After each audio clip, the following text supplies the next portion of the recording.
Morka, Netherlands. For today's video, itutur ko kayo at dadalhin ko kayo sa napakalaking at napakalawak na garden sa buong mundo. Welcome in Keukenhof, Netherlands.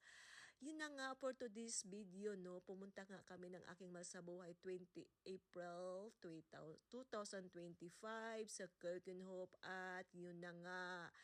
Ang garden na to ay sobrang laki at sobrang lawak. Halos isang araw hindi mo siya matapos libutin.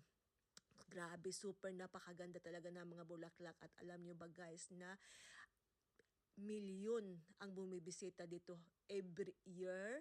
Especially marami ding mga Asian like Japan, Chinese, Japanese, Korea, at of course papahuli ba ang Pilipinas. Bukas nga pala to ang garden na to begin March until 3rd week of May kasi ang mga bulaklak ay nabubuhay lang talaga sila sa spring na malamig pa.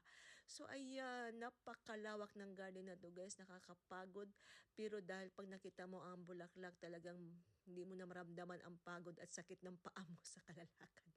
So ayan na nga no, so sana mapasaya ko kayo kahit man lang sa video na to class. Iba't ibang klasing bulaklak.